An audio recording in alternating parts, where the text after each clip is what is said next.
Está começando o Carnicast, o primeiro podcast do Brasil a falar sobre carnes e produtos cárneos. E hoje eu estou com ele aqui, amigo host, expert no assunto, Carlos Guerra. E aí, Lucas, mais um episódio do Carnicast, mais um tema interessante. Vamos lá, vamos ver se a gente consegue agradar a galera mais uma vez. Eu fiquei sabendo que agora a gente tem patrocínio. Tem patrocínio. Rapaz, se o Carnicast é o primeiro podcast do Brasil a falar sobre produtos cárneos, o nosso patrocinador não pode ser muito menos do que isso, né? Nosso patrocinador é a Carnia, a primeira inteligência artificial do mundo desenvolvida exclusivamente para solucionar problemas de frigoríficos. O que a Carnia faz, Carlos? Você já usou ela? Pô, é uma ferramenta fantástica, cara. É uma conversa de WhatsApp. Cara, todo mundo usa o famoso chat GPT, né, que tá lá na moda. É um chat GPT, mas moldado para problemas de frigorífico. Ela te dá a resposta para algum questionamento técnico, algum questionamento de mercado. Ela te responde as dúvidas relacionadas a processos cárneos. É fantástico, cara. Basta você clicar aí num link que tá aparecendo em algum lugar dessa tela aqui e iniciar uma conversa. E você pode fazer 3 perguntas ali para testar e ver se gosta. Sensacional. Então, clica aí, faz o download, faz o teste, coloca aí algumas 3 perguntas, as perguntas mais desafiadoras. Não coloca pergunta fácil, não. Coloca pergunta difícil lá. Testa a bichinha, vamos ver se ela sabe resolver. Carnia, a revolução inteligente no frigorífico. E hoje, na nossa tradição, nós estamos tomando aqui, tô vendo que uma cerveja, mas uma cerveja meio diferente. O que é e o porquê que nós estamos tomando essa cerveja? Bom, cerveja tem tudo a ver com carnes, né? A gente faz churrasco, faz tudo lá. Esse tempo agora tá um pouquinho friozinho, então pede uma cerveja um pouquinho mais encorpada. E hoje a gente vai falar de um tema muito interessante em frigorífico. A gente vai falar de proteínas não cárneas. Trouxemos aqui o Patrick, que vai esclarecer as dúvidas que a gente e o mercado tem com relação a esse tema. E para harmonizar com o podcast, a gente escolheu uma cerveja que tem na composição ali cevada e trigo, e por conta do trigo ela tem proteína, por isso que ela fica turva, um pouquinho turva assim, por conta da proteína lá na filtração, e ela tem um aroma especial que vem da fermentação. Essa proteína tem uma interação proveniente do trigo. E aí estamos aqui com o Patrick. Patrick, se apresente pra gente, fale da sua trajetória na indústria e seja muito bem-vindo. Boa tarde, pessoal. Primeiramente, gostaria de agradecer o convite. Bom, eu comecei aí minha história na indústria da carne mais ou menos 11 anos. Estou fazendo aniversário na indústria agora em setembro. Eu sou técnico bioquímico e químico. Iniciei a minha história na indústria por um acaso. Eu comecei mesmo como numa indústria de farmacêutica. Trabalhei um tempo como estagiário nessa indústria de farmacêutica. Fazer remédio? Exato. Eu trabalhava no controle de qualidade. Após esse estágio, eu fui para a indústria de travas químicas e óleos lubrificantes. Caramba! Nada a ver com o mercado. Então, eu nunca imaginava, não conhecia. Por um acaso, acabei participando do processo seletivo e entrei numa empresa também na parte de qualidade. Nessa empresa, acabei me desenvolvendo. Conheci essa indústria que me apaixonei, que é o mercado da carne, e lá trabalhei durante bons 4 anos aí com proteínas não cárneas. Então era uma empresa que fazia produtos para a indústria frigorífica. Exatamente, trabalhava com ingredientes, trabalhava com aditivos e o principal produto era blends proteicos. E nessa indústria, assim, foi onde foi minha escola, né? Eu conheci bons profissionais onde me levaram para esse caminho, principalmente os blends proteicos. Eu me lembro assim que bem no início, né, como todo bom estagiário, todo início de carreira, né, eu saía com as mãos cortadas, porque tinha um profissional na época que ele falava assim, olha, você tem que fazer tripa. Você vai passar o dia fazendo tripa, blendando proteínas, para entender a funcionalidade delas, né. E isso, naquela época eu não entendi o porquê, hoje eu entendo o porquê. Eu fiz tanta mistura de proteína e provei tanta proteína que hoje, às vezes, provando uma proteína de soja, eu já sei qual o tipo, entendo o porquê fermenta, o porquê não fermenta, uma aplicação em mortadela, uma aplicação em salsicha, a diferenciação entre elas. Então, vai ser super interessante discutir um pouco mais sobre isso. Passando aí um tempo, parece loucura, né? Eu acabei largando mão aí do mercado, fui passar um tempo fora do país. E quando eu voltei, entrei na maior produtora de proteína de colágeno funcional no mundo. Não tem problema falar o nome das empresas se você não for falar nada que comprometa as empresas ao longo do podcast, tá? Capaz, Fica à vontade. Capaz. Eu entrei na Novapron, a maior produtora de colágeno funcional no mundo. Também foi uma outra escola, assim, empresa sensacional, faz parte do grupo JBS, também que é a maior produtora de proteína animal no mundo. Lá eu aprendi um passo atrás, né? Porque trabalhar numa blendadora de proteína, você pega diversos tipos de proteína, você vai encontrar a funcionalidade dela, encaixando no seu cliente, né? No que ele realmente precisa e na funcionalidade que ele necessita para o processo. Tá, deixa eu só fazer uma pausa para a gente começar no começo. Porque eu particularmente conheço muito pouco de proteína, mas você falou que trabalhou numa parte de proteínas não cárneas. Uhum. Proteína cárnea são as proteínas provenientes da carne. Certo. Por que precisa de proteína não cárnea? Onde que entra os blendadores? Para que serve? Como que eles ajudam? Qual que é a função? O que a gente precisa ver num blend proteico? Certo. Vamos lá. Quando a gente vai produzir uma salsicha ou uma mortadela, a gente tem ali a proteína proveniente da carne. Ou seja, carne que vem do CMS, da própria carne agregada ao produto. E a gente precisa de um agente ligante, seja ele para dar estrutura ao produto, para uma salsicha, elasticidade, mordida, ou até mesmo para um valor nutricional. Por isso que a gente divide essas proteínas não carnes. A gente tem as proteínas não carnes à base de soja, temos as proteínas não carnes à base de proteína de colágeno, e também hoje está muito sendo mais discutidos outros tipos de proteína. Proteínas de cogumelo, proteínas de ervilha, que é mais focado para esse mercado vegano, vegetariano, onde a nossa indústria, apesar de teoricamente não ter nada a ver, é uma que a gente fala que é meio do caminho, né? A gente tem todo o mercado, e aí você vê indústrias como Seara, BRF, abrindo o caminho, na verdade, sendo para as pessoas ali que querem provar um produto, elas estão investindo muito mais, estão investindo pesado nesse tipo de proteína. E aí, esses agentes ligantes, eles dão forma ao produto. A gente fala que todo frigorífico ele é um diferente do outro, assim como para a microbiologia. Quando a gente fala de proteína, é o mesmo caso. Eu tenho frigoríficos que vão utilizar uma quantidade maior de CMS, outros que vão utilizar um pouco menos, uns com CMS com uma umidade um pouco mais alta, ou alguns com uma gordura um pouco mais alta. Quando a gente acaba agregando esse agente ligante, quando a gente agrega essa proteína não carne, isso ajuda na estrutura do produto. Tá, então quer dizer que você tem um produto que eventualmente tem uma formulação um pouco mais pobre em teor proteico carne, você usa esses blends para conseguir melhorar o teor proteico, mas também com um apelo funcional de dar estrutura, de dar mordida para o produto, para fazer com que o produto efetivamente se forme e seja estável. Exatamente. E aí a gente vem um pouco para a legislação, né? Além de dar esse valor nutricional, a proteína é medida ali através do teor proteico, né? Então a gente tem alguns tipos de proteína. Quando a gente olha para a soja, a gente tem o farelo de soja, a gente tem a proteína micronizada de soja, e aí a gente já começa a olhar para o teor proteico. Quando a gente está falando de uma proteína micronizada de soja, ela tem um valor proteico entre 50% e 55% de teor de proteína em base seca. Isso é muito... quando a gente fala de proteína, é interessante a gente colocar esse alerta, tá? Porque normalmente tem muito erro na leitura de análise. Tá? Quando a gente fala de proteína, principalmente a proteína agregada, que é essa proteína não carne, a gente tem que olhar sempre em proteína em base seca. Então, voltando um pouquinho, a gente tem a proteína micronizada. Nessa mesma faixa de teor proteico, a gente tem a proteína texturizada. Então, a gente diferencia elas, né, na questão de textura, granulometria, teor de urease, que pode fazer ou não o produto fermentar. Subindo um pouquinho mais, a gente tem a proteína concentrada a 60%. Ela é mais comum em produtos emulsionados, como salsicha, mortadela.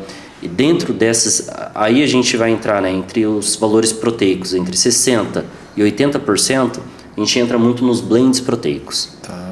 E dentro desses blends proteicos, a gente pode entrar com proteínas de soja, proteínas de colágeno ou, se quiser, uma proteína de ervilha. Tá, deixa eu fazer uma consulta aqui ao glossário, então. O que é base seca, Carlos? Porque ele falou assim, ó, precisa ver, esse é um valor de teor proteico em base seca. O que o pessoal tem que entender quando vai analisar alguma coisa que é base seca, outra é base úmida? Por que dá essa diferença? Sempre a base seca, o teor proteico vai ser maior do que a base úmida ou vai ser ao contrário? Como que faz para esclarecer para o pessoal esse tipo de análise? Você sabe que eu tô bastante tranquilo para responder, né? Porque se eu não souber, eu vou pegar o celular aqui, vou perguntar lá no Carnia que a resposta vem na hora. Em menos de 60 segundos. Bem rápido. Ou em até 60 segundos. Então, mas base seca seria basicamente... O alimento ele tem 5 componentes, macrocomponentes ali, né? Proteína, carboidrato, cinzas, umidade, outro... Proteína, carboidrato, cinzas, umidade... Gordura. E gordura, a gente tem bastante também, né? E desses 5 componentes, você tira a umidade da base e mede a proteína nos outros. Então, sempre a proteína em base seca ela vai dar maior do que a base úmida. Imagina se você tem um produto com 50% de umidade e 10% de proteína. Se você tira 50% daquilo lá, você vai dividir 10 por 50, né? Vai dobrar o valor, vai ser 20%. Então, base seca basicamente é se eu tirar a umidade e medir a proteína naquele produto ali, sem umidade. Legal, tá? Então o teor proteico em base seca sempre vai ser maior do que o teor proteico em base úmida. Sim. Aí depende da umidade, né? A gente tá falando de mesclas proteicas ou proteína, tem umidade aí em torno de 7, 8% mais ou menos. Exato. É o teor de umidade desses pós-proteicos, né? Legal. E você falou que os blends proteicos, alguns têm 60% de proteína, outros têm 90% de proteína. Por que existe essa diferença entre os níveis? Algum tem menos proteína e você precisa usar mais? É a mesma coisa do que você pegar um que tem um teor proteico maior e usar menos? Como que funciona essa relação? É assim... Vai depender do produto? Vai depender do produto e do processo. Quando você olha, assim, proteína, eu vou usar uma Ferrari, vou usar um colágeno e vou usar só uma proteína isolada de soja. Mas não necessariamente ele vai te entregar aquilo que você quer no produto final. Exato, não dá para você andar na terra com a Ferrari. Exatamente. Então assim, eu quero produzir uma salsicha. Eu vou colocar uma proteína isolada? Fica ao seu critério. Mas talvez o produto ele vai ficar muito mais elástico do que você deseja e ele vai ter um custo muito mais elevado do que você precisa para o produto. Então assim, os blends proteicos, ele vem para suprir essa necessidade de mercado. Porque quando a gente pega uma proteína isolada, ela é um produto excelente. Seja hoje uma proteína importada ou uma proteína nacional, elas têm assim, valor nutricional e funcionalidade iguais, equivalentes. Quando eu olho para uma salsicha, assim, hoje, de bate-pronto, eu indicaria uma proteína concentrada de 60%. Uhum. Por quê? Uma proteína concentrada de 60%, ela vai ter uma base maior de uma proteína micronizada ou texturizada, e aí você vai procurar a funcionalidade dela através de uma isolada ou de um colágeno, ou se você quiser complementar esse agente ligante, você pode até agregar uma carragena. Uhum. E isso te traz muito mais funcionalidade para o seu produto. E aí tem muitos clientes que falam assim, nossa, mas eu vou comparar, né? Eles fazem ali uma solução, basicamente, uma parte de água para uma parte de proteína para 4 partes de água. Mas o produto ficou muito mais solúvel e não formou gel. Sim, o produto ele não vai formar tanto gel quanto uma proteína 90%, até porque a dispersão dele e a funcionalidade são completamente diferentes. Mas quando é aplicado, aquele produto vai ter uma funcionalidade igual ou equivalente. É a questão de usar uma gasolina Podium num Fusca. Uhum. Ele vai andar? Com certeza, mas talvez não é tão eficiente, ou ele é eficiente, mas não é tão eficaz quanto uma proteína 60%. Uhum. Em questão de economia, ele vai andar, vai fazer as mesmas funções, só que você pode economizar sendo mais eficiente dentro da sua fábrica. E já falando de questão de processo, essas proteínas também elas entram para suprir algumas deficiências do processo. O que eu mais vejo, provavelmente o Carlos vê também, é assim, minha calabresa está soltando água. Isso daqui é assim, unânime. E aí a gente entra dentro do processo. Mas eu estou usando uma proteína isolada e minha calabresa continua soltando água. Eu assim, nossa, mas deixa eu acompanhar o processo, enxergar, ver o que realmente está acontecendo ali. E quando você entra no processo do cliente e vai acompanhar, não é um problema da proteína que está sendo agregada, e sim do processo. Uhum. Então, É lógico que a gente tem a teoria das múltiplas barreiras, pode ser até um problema microbiológico, mas o que eu acompanho muito de mercado hoje, que a falta de emulsão, a falta de mistura ali, é o que acaba ocasionando esses problemas.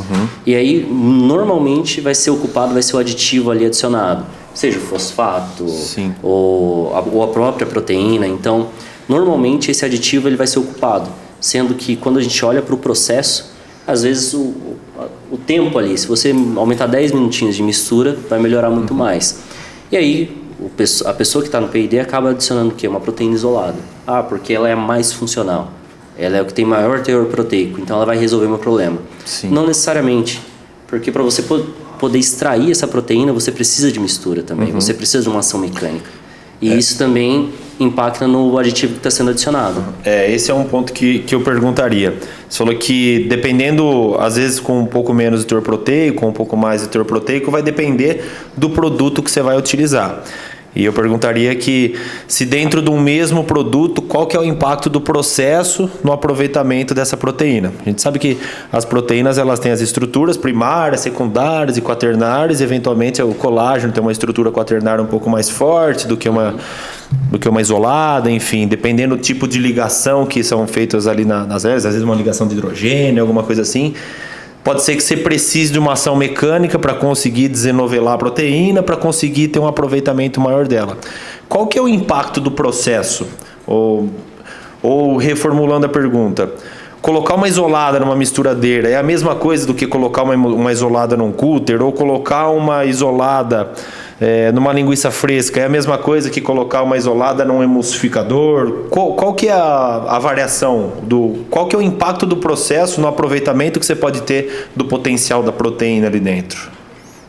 Eu acho que o impacto não é só do processo, tem muito impacto do processo, mas da formulação em si também. Qual a quantidade de água disponível eu tenho para aquela proteína?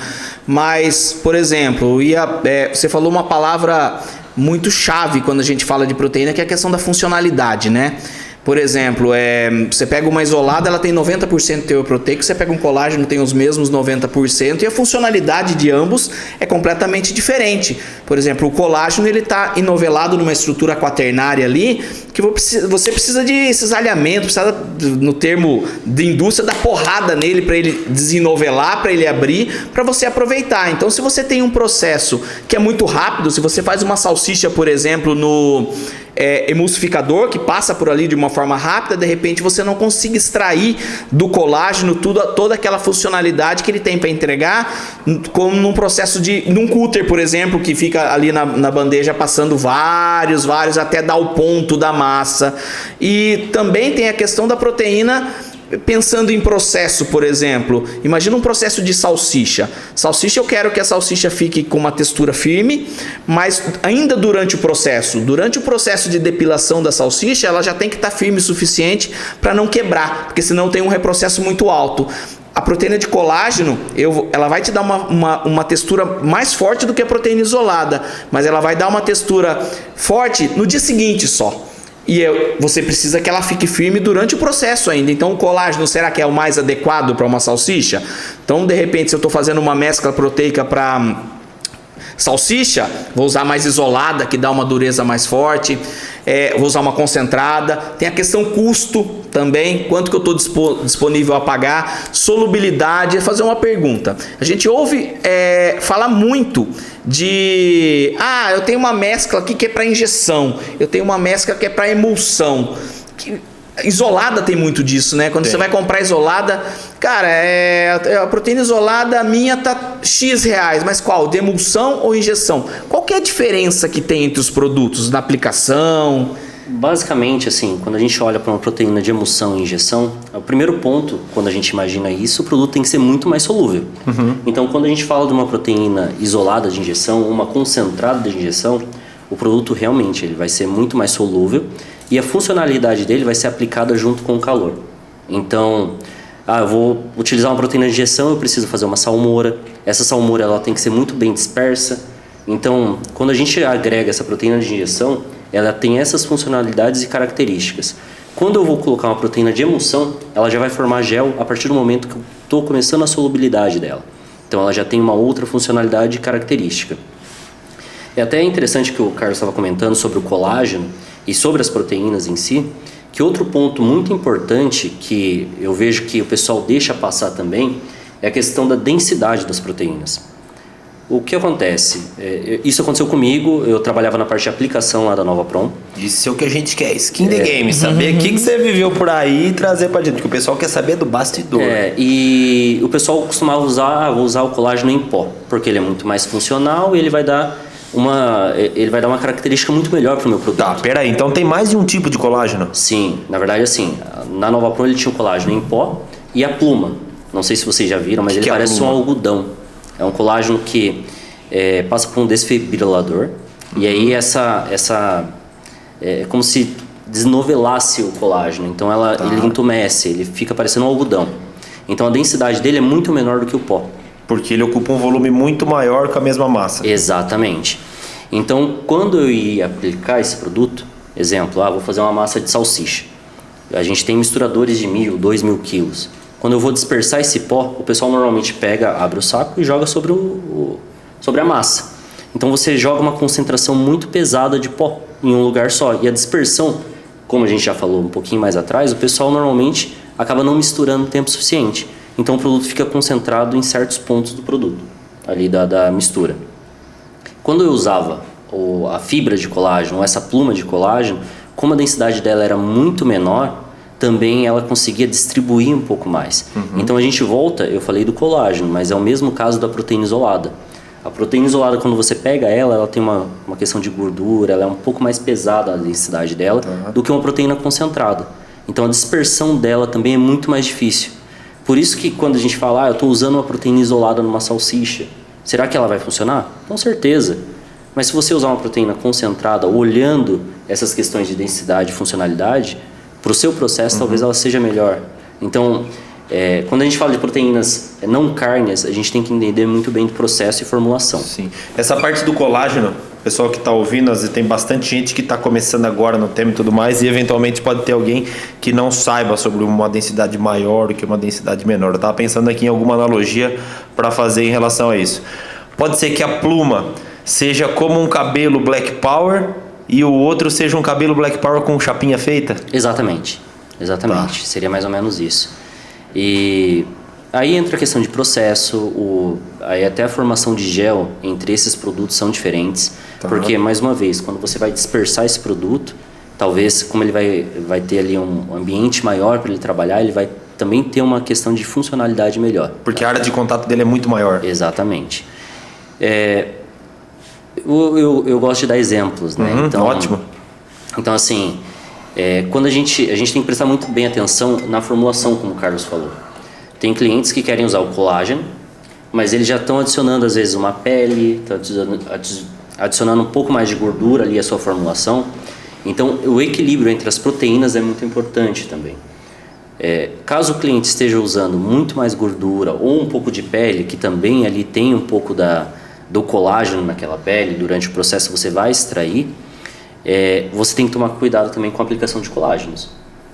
Porque o excesso de colágeno, principalmente a funcionalidade do colágeno para uma proteína isolada, é a dureza que ele vai dar. O colágeno ele dá um aspecto muito mais de dureza e mastigabilidade do que uma proteína isolada. Aconteceu comigo. Eu estava num cliente e o cliente estava fazendo salsicha e nessa mistura que ele estava adicionando tinha um excesso de colágeno. Tá? Não era nosso, mas... Dá algum residual de sabor quando tem excesso de colágeno ou não? Não. O colágeno ele é inerte, ele não dá residual de sabor. Ele é uma proteína também não alergênica, então também é uma vantagem usar o colágeno. Tá? Só que aí tem os cuidados. O cliente ele já utilizava um excesso de gordura na formulação e eu fui lá porque não estava atingindo a salsicha. Então o que estava acontecendo? Durante o processo ele tinha um excesso de colágeno, ele tinha uma maior dureza e o colágeno ele acabava expurgando a gordura. Então ele tinha na superfície ele tinha uma quantidade maior de gordura. E quando passava pelo tanque de tingimento não pegava a coloração. Basicamente a gente isolou o colágeno, tirou o colágeno daquela fórmula e trabalhou com blend proteico à base de soja. Então a gente acabou agregando, o agente ligante ele acabou trazendo aquela gordura que estava ficando na superfície para dentro da massa. Então por isso que o Carlos falou assim, um dos pontos é observar a formulação. é assim, não só para proteínas, mas quando a gente vai adicionar fosfatos, a gente vai adicionar os outros itens, é importante olhar. Eu passei por essas fábricas, né? E assim, hoje eu trabalho na BRC. É super interessante, né? Porque parece que eu sou mais um doido no meio do time, né? O pessoal gosta de discutir, gosta de conversar. E essa liberdade que a gente tem, às vezes, de falar para o cliente, olha, eu tenho um produto, mas se você for lá na fonte vai ser melhor. Então, essa liberdade é muito boa, porque a gente acaba conhecendo e tendo a liberdade de trabalhar com os nossos concorrentes, né? Pegar o produto e enxergar, olha, esse daqui realmente é bom. Esse daqui eu posso mudar um pouquinho, ele vai ter equivalência, mas também não vai agir igual esse. Isso é ótimo, né? Para quem está do outro lado, passa uma segurança, né? Exato, eu não preciso... Na verdade, assim, né? Eu fiquei com muito medo de vir pro comercial. Porque eu não... Apesar de falar um pouquinho assim, né? Um pouquinho? Por quê? Ficou com medo? Não, porque eu trabalhei tudo, assim... Eu tenho completar 11 anos aí no mercado. Pelo menos 7, 8 anos eu trabalhei no P&D. E quando a gente trabalha no P&D... Mas não deveria ser uma força, é isso? Não necessariamente, porque assim, quando a gente trabalha no P&D, a gente recebe muitos vendedores e a gente é praticamente testado, né? Hoje, pelo menos na época que eu trabalhava no P&D, o vendedor ele aparecia muito para testar, parecia que queria testar o P&D. Uhum. Então, chegava com o produto, olha, isso daqui vai funcionar. Isso daqui é a solução dos seus problemas. E às vezes você aplicava e falava assim, pô, mas não é isso daqui. E hoje, tendo a liberdade de chegar e falar assim, olha, eu tenho esse blend proteico, mas você também tem esse daqui. Você pode enxergar o que é melhor para você. O meu vai te dar tal textura, vai te ajudar nisso. Ou não usa o meu. Então, assim, essa liberdade de falar com o P&D... Ser transparente, né? E ser transparente é o melhor dos mundos. E é muito confortável trabalhar assim, né? Exato. Porque, cara, pra você mentir, você tem que fazer um esforço danado, né? Porque tem vários estudos, né? Que o cara, quando coloca uma câmera assim numa pessoa que tá mentindo, tem dilatação de pupila, porque você fica em estado de alerta, você tá procurando uma área para fugir. É muito mais trabalhoso mentir, sustentar uma mentira. E não vai dar certo. É muito pouco provável que você vai conseguir fazer isso, né? E não vai dar certo, o produto não vai dar certo lá no final. Não adianta você prometer, ainda mais quando a gente fala de proteína, que é muito fácil você medir se deu certo ou não deu certo. Muitas vezes o produto não vai dar certo. Se você está fazendo um presunto e você oferece uma proteína lá com uma funcionalidade diferente, aí você mexe na formulação do presunto com a proposta de redução de custo, ou você aumenta a extensão do presunto porque sua proteína tem uma funcionalidade diferente, chega no final vai soltar água, o produto não vai virar presunto. Se você vai fazer uma salsicha não dá certo, aumenta o reprocesso lá, a fábrica quer te matar, cara. Uhum. E não existe ficar um produto bom com matéria-prima ruim, né? Então, assim, o pessoal quer também, vou suprir a minha deficiência aqui de proteína carne, que é agregada ali a fórmula, com uma proteína não carne. Em alguns casos vai funcionar, mas na maioria não funciona. Então não tem como você fazer um produto excelente com matéria-prima ruim. Uhum. Então a gente tem que começar dessa base, né? E assim, né? Não tem segredo, né? O nosso mercado ele é muito claro quanto a isso. E quem acaba fazendo isso, a gente acaba enxergando ali na rua. Voltando na calabresa, né?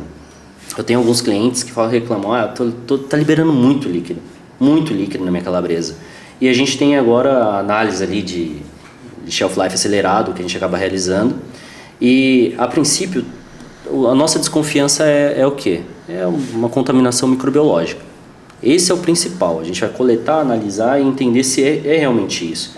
Mas de um tempo para cá eu tenho observado que com essa questão de mercado, acelerar processo, o pessoal tem reduzido cada dia mais o tempo de mistura. E isso tanto para a proteína agregada quanto para a proteína proveniente ali da carne mesmo, isso são assim, péssimos hábitos. Porque o produto não vai formar uma emulsão. A função dessa proteína agregada é basicamente pegar a água, a gordura e a própria proteína da carne e fazer assim, vamos vir todo mundo aqui. O que está sobrando, o que está voando, né? Quer dizer, é fundamental no negócio. Fundamental. Só que quando a gente não tem ali o processo para realmente dar força para esse produto, não adianta nada. E aí então pega aquela calabresa, tem meio litro de água ali no pacote, e fala assim, olha, tô com contaminação microbiológica, tô com acidoláticas aqui, mas aquilo ali é só um problema de processo. E olhando um pouco além, às vezes uma falta de mistura. Então eu estou acompanhando muito isso no mercado hoje. Então, um tempinho a mais de mistura resolveria o problema da maioria dos nossos clientes, assim, olhando mercado na atual conjuntura, tá?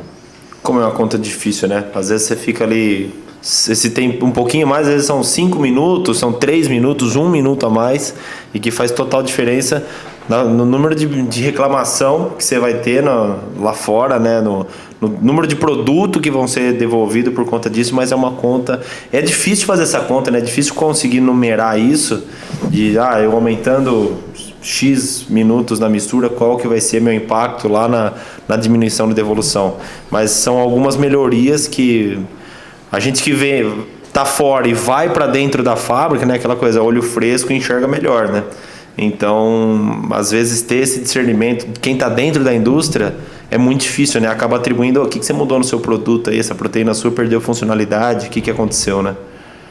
Sim. E deve ser algo que acontece muito na prática, né? Acontece demais você mudar um processo. Às vezes às vezes quando as indústrias passam por muitos processos de ter que reduzir custo. Uhum. Isso é constante, né? Sim. Todo mundo, eu preciso reduzir custo, o mercado está em crise, eu preciso reduzir custo, e a galera começa a olhar, por exemplo, Patrick, você está fazendo uma mescla de proteína aí que tem um tanto de isolada, de repente eu não preciso disso tudo, tem colágeno que tem um valor agregado alto, reduz o preço disso aí para mim. E às vezes o pensamento é o contrário, né? Às vezes o pensamento seria mais lógico eu pensar no meu processo, ou seria mais lógico eu pensar aumenta a funcionalidade do seu produto para mim poder mexer em outros ingredientes, porque você falou de legislação do ponto de vista do teor proteico, mas a legislação também do ponto de vista de quanto eu posso utilizar de proteína, ela é muito restrita. Se você olhar uma salsicha, você pode 4%. Num presunto você pode 2 ou 1 ou nem pode agora com a nova legislação de presunto que em um ano aí vai estar vigorando, que inclusive tem um pontinho ali do colágeno, né? Você não tem um limite para proteínas do colágeno, proveniente do colágeno, medido através da hidroxiprolina, né? Então, às vezes é mais fácil você olhar para o seu processo, se eu aumentar um pouquinho a minha mistura, por exemplo, numa linguiça calabresa, ou se eu separar uma parte dessa massa e fazer uma emulsão dela num cúter ou no emulsificador, se eu tiver disponível, para extrair mais a proteína carne. Eu sempre gosto de falar que a primeira proteína, e a proteína que mais tem funcionalidade ali dentro do produto, que tem que ser olhado, é a proteína carne. Exato. Que ela está em maior... Você pegar um produto que tem 15%, 14% de teor proteico, a proteína não carne ela vai te dar 2% ali no produto final. O resto é a estrela do jogo. O resto é proteína da carne. Então, o que eu tenho que trabalhar isso aí. E aí, às vezes, o cara vira para você e fala: cara, sua isolada não tá dando certo, porque o meu presunto começou a soltar água, mas será que eu medi a incidência de PSE que eu tenho lá? Ou seja, uma parte dessa proteína que eu não estou utilizando para o meu processo, para extração. Mas por que incidência de PSE? PSE atrapalha no teor proteico da peça? Não, mas ele desnatura a proteína. O PSE é um evento que acontece, o animal ele estressa para morrer, saindo do tema de proteína não carne, mas o animal estressa para morrer, com isso ele produz ácido lático, ele baixa o pH da carne, não diria que ele, dependendo desse baixamento do pH, ele chega a desnaturar, mas a proteína, quando ela baixa o pH, ela perde capacidade de retenção de água. Se ela perde capacidade de retenção de água, eu contei com essa capacidade quando eu fiz a minha formulação, chega lá no meu processo, vai dar errado, e não é a proteína de soja, a proteína isolada de soja que vai estar com problema. Não estou dizendo que não tem, porque tem variações de processo entre as proteínas também, tem variação de qualidade, principalmente quando o assunto é soja, tem bastante variação de qualidade entre uma isolada, uma texturizada, uma micronizada, mas a questão não essa proteína é muito menos sensível à variação de pH, por exemplo. As proteínas não carnes você faz em vários pHs e a força de gel dela dá a mesma, não dá? Uhum. Ela fica ali. Agora a proteína carne não, ela é muito sensível a outros fatores do processo, como temperatura, por exemplo. Se a temperatura da massa sobe muito num processo de emulsificação, eu desnaturo a proteína, eu não posso contar com ela. E não vai ser a proteína não carne que vai ser a salvação da lavoura, que vai resolver. Eu tenho que enxergar a proteína não carne como um extra. Ele vai me dar uma textura a mais no meu produto, não vai ser o único responsável pela textura. E a gente tem que olhar muito bem para a legislação, né? Porque, assim, a gente encontra de tudo no mercado. A gente tem clientes que querem usar 20% de umidade agregada ali ao produto, numa linguiça fresca, e colocar 2,5, que é o permitido de proteína para essa linguiça. Não vai funcionar. Ela não vai segurar esse líquido. Então, durante o tempo, assim, é o que a gente vê, porque a gente acaba atendendo muitos distribuidores, charcuteiros, pessoal de açougue.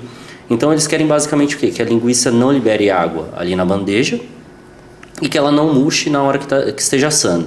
Basicamente, esses 2 pontos que eles mais prestam atenção. Tá, e por que acontecem essas coisas? O que é a solução? Como resolver o problema? Qual é a causa do problema? Primeiro ponto, assim, ao meu ver, é a qualidade da carne, assim como o Carlos já falou. O segundo ponto é a quantidade de umidade agregada ao produto. Eu não consigo, às vezes o cliente ele acaba comprando já a carne.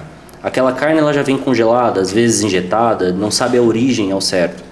Então a gente acaba vendo isso em mercados menores, mais em açougue, ou a carne já tem PSE, ela não tem essa qualidade já da origem. Com isso ele vai perdendo ali a capacidade de retenção de água. Foi congelada às vezes? Foi congelada. E com isso ele vai perdendo essa qualidade. Aí ele quer agregar uma proteína concentrada ou ele quer agregar uma proteína isolada para ele ter uma retenção de água maior ao produto, das características de qualidade, não liberar água, não murchar na hora que está assando. Mas chega ali e ele falou assim, não deu, está liberando. Ou se você coloca uma proteína funcional boa, hoje eu tenho casos de cliente que falam assim, olha, sua proteína é sensacional, funcionou. Eu vou adicionar mais água. Então, assim, a gente tem que entender muito bem a legislação e entender o seu produto, né? Hoje a legislação, eu posso estar enganado, mas ela não coloca um limite de umidade ali, de água que você A pode maioria agregar. dos produtos não. Mas você tem que declarar. Sim. Você tem que declarar no rótulo. Então, assim, não adianta você querer colocar 50% de água que você não vai atingir os limites nutricionais ali, no mínimo, né? Tem outros parâmetros que estão por trás disso aí, né? Por exemplo, a presunto, você tem relação umidade e proteína. Exato. Então você não tem limite para água, mas ela está implícita ali. Então, assim, o que eu vejo muito é o erro na leitura ali da legislação e como você aplicar ela. Porque, assim, proteína você vai ter diversos tipos e diversas formas de aplicar. E a qualidade do seu produto também vai de encontro a isso. Mas você tem que olhar a qualidade da matéria-prima, como o Carlos estava conversando aqui e a gente estava falando. Não adianta, mais uma vez, né? Alguns clientes eles acabam procurando essa forma, né? Meu produto não está funcionando, é o aditivo. Mais uma vez, vamos acompanhar, vamos olhar lá a origem. Eu vejo muitos casos, principalmente com linguiça fresca, acaba acontecendo isso. A liberação de água, a liberação de gordura, porque a proteína ela acaba retendo essa gordura também dentro do produto. E querendo ou não, uma linguiça que ela tem uma quantidade ali de gordura, ela vai ser mais suculenta. Se a proteína ela age de forma funcional, ela vai manter essa gordura no momento que está assando e seu produto vai ser muito mais saboroso. Então você acaba perdendo essas funcionalidades organolépticas do produto também. A proteína é o nosso emulsificante ali, né? É o verdadeiro emulsificante ali, é a proteína. Até na linguagem, a galera às vezes no dia a dia usa a palavra emulsificante para falar às vezes de fosfato, mas se você for ver tecnicamente, fosfatos não são emulsificantes. Eles fazem a proteína ter uma maior capacidade de emulsificação. Mas o verdadeiro emulsificante, se a gente estivesse falando de fazer maionese, é o ovo. É a proteína do ovo que faz ligar água e gordura. Em produtos carnes é a mesma coisa. É a proteína que tem capacidade de emulsificar. Então é muito importante a proteína ela ter grupamentos polares ali na sua cadeia e grupamentos apolares, que a água vai se ligar nos grupamentos polares e a gordura nos apolares, né? Então é bastante importante essa questão da capacidade de emulsificação da proteína, que às vezes a galera olha só para o teor proteico, mas como que essa proteína está dividida ali? Às vezes durante o processo de obtenção dessa proteína eu quebrei o aminoácido todo e virei gelatina, por exemplo. Gelatina tem um teor proteico maravilhoso e não dá o mesmo resultado de uma proteína isolada, por exemplo. Por quê? Porque na gelatina eu hidroliso e quebro praticamente em aminoácidos separados. Então a gelatina segura muita água, tanto que quando você vai fazer gelatina você coloca a água ali na proporção bem alta de água, bem maior do que nos produtos carnes e forma a gelatina.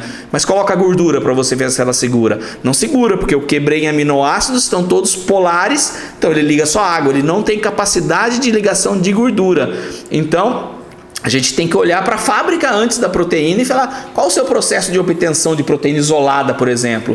Ou fazer um teste quando a proteína chega, né? Mas por que o processo de obtenção da proteína vai impactar na funcionalidade da proteína? Cara, a proteína, são raríssimos os produtos que a proteína é a razão de ser da matéria-prima principal, por exemplo. Se você olhar uma proteína de colágeno, o colágeno vem do couro bovino. Isso.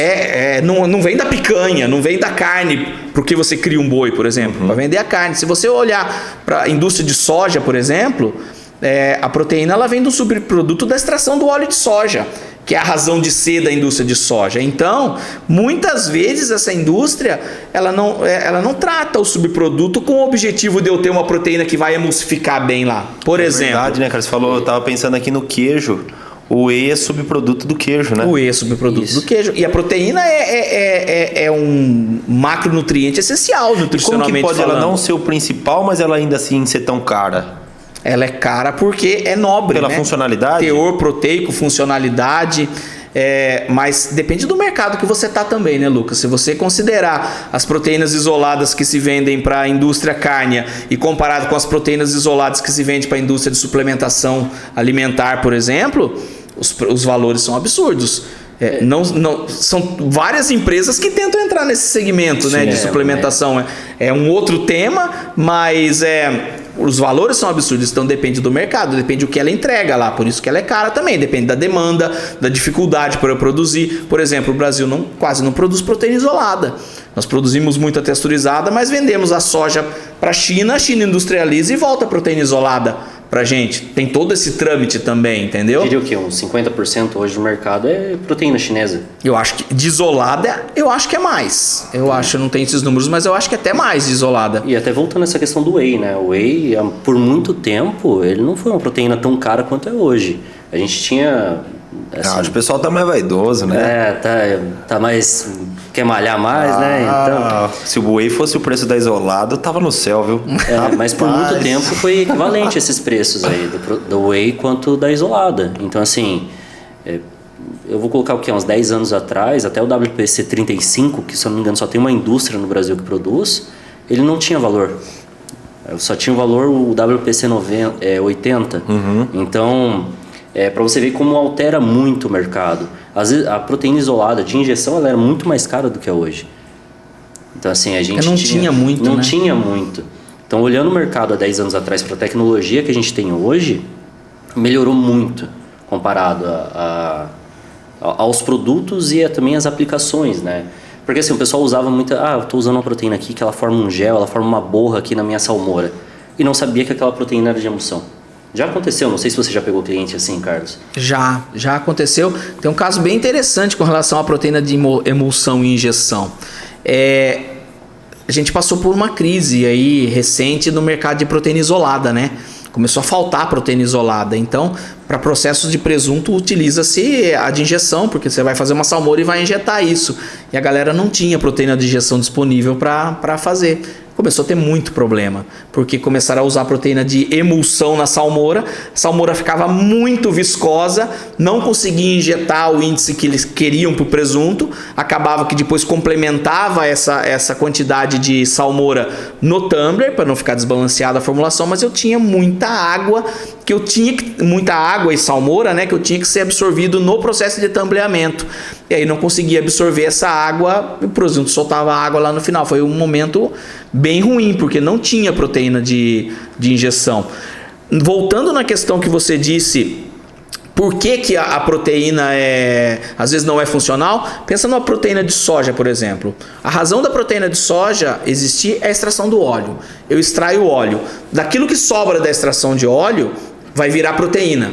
E aí, só que eu extraio o óleo com solvente. Eu preciso tirar o solvente dessa torta que ficou ali, que vai virar proteína na frente. Se eu aumentar a temperatura nessa dissolventização, eu vou extrair mais rápido. Eu vou acelerar o meu processo. Eu acelero o meu processo, só que se eu aumento a temperatura, eu hidroliso a proteína, eu desnaturo a proteína. E ela não está tão disponível. E é essa matéria que vai virar as outras proteínas de soja. É essa torta que vai virar a proteína desengordurada num primeiro momento. É essa torta que vai virar proteína texturizada. Se eu pegar essa torta e passar por um processo de extrusão, então eu viro a texturizada.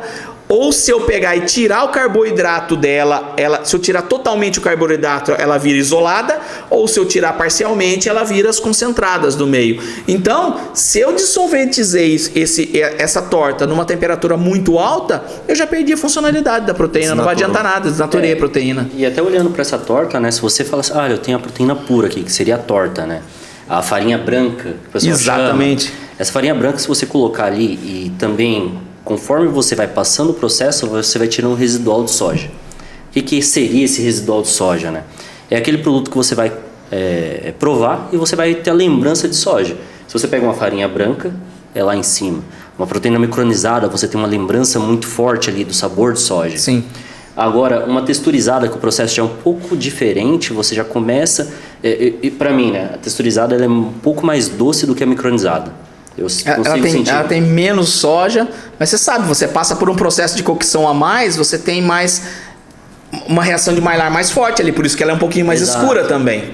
E a funcionalidade dela, aí você começa a entrar um pouco na questão da funcionalidade, né? A texturizada ela vai ter uma funcionalidade um pouco menor do que a micronizada, na questão de emulsão.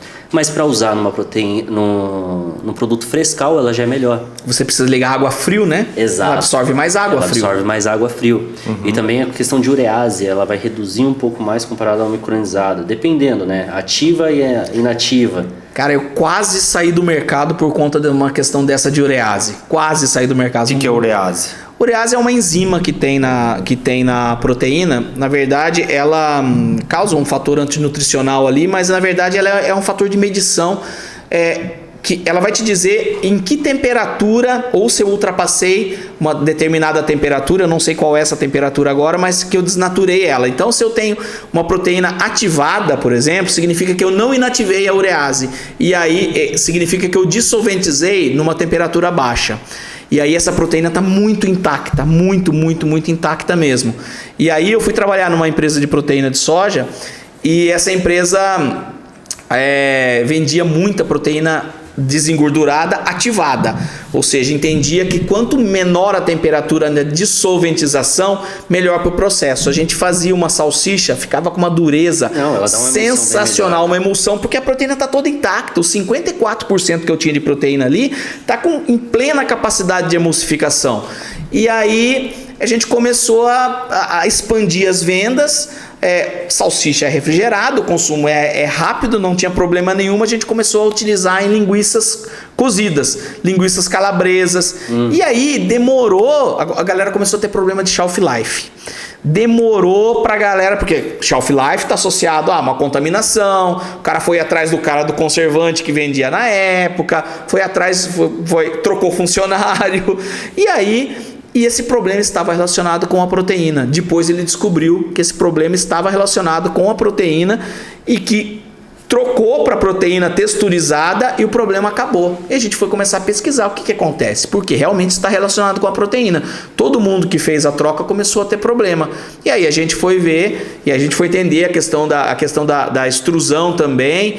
Que se eu dissolventizo numa temperatura, não a ponto de eu desnaturar tudo, mas que eu tenho uma desnaturação um pouco parcial, eu tenho a possibilidade da reação de Maillard, que é a proteína se ligando a alguns carboidratos que são fermentescíveis. Então, eu indisponibilizo parte desses carboidratos que fazem a fermentação. Então, eu deixo o produto menos susceptível à fermentação quando eu utilizo a proteína que está mais desnaturada ali no caso. Mas então eu tenho que ter o meio tempo, entendeu? Tem que ter o meio termo ali se eu desnaturar tudo, vai virar gelatina.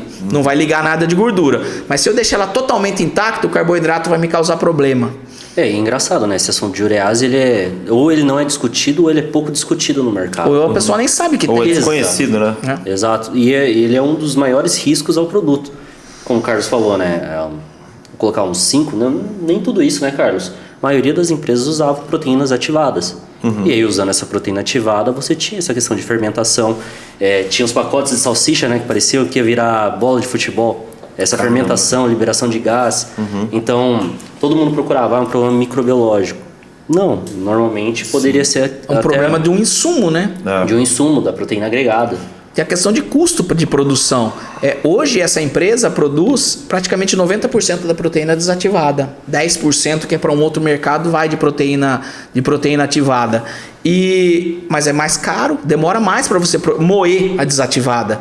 Porque você dissolventizou numa temperatura mais alta, a torta ficou mais dura. Ficou pior para moer. Então era mais fácil produzir a proteína ativada. Então tem a questão de custo, né? E lembrando, né? Porque assim, isso daí é um subproduto. Então, para a indústria, colocar mais um processo ali, esse produto vai ficar mais caro e não é interessante.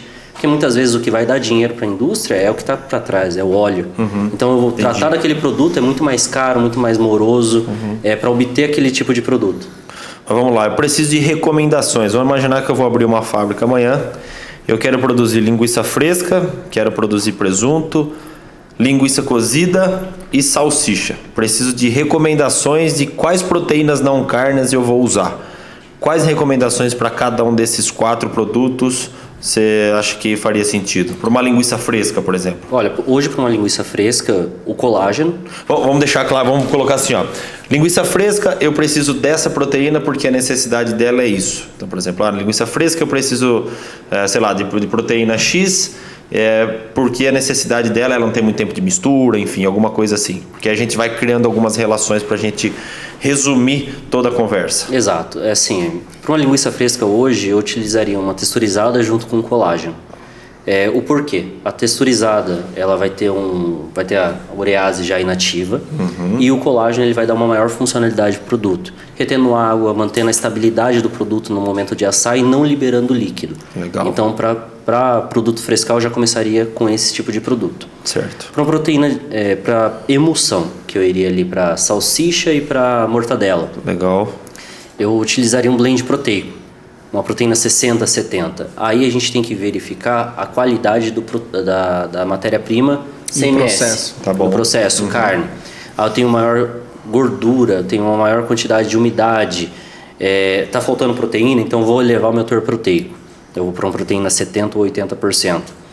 Mas eu vou utilizar 80% numa salsicha? Em alguns casos, sim.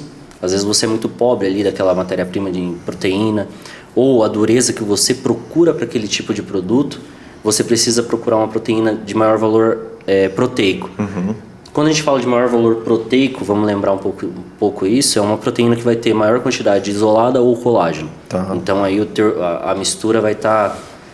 depende do que você procura em questão de textura, mastigabilidade e dureza.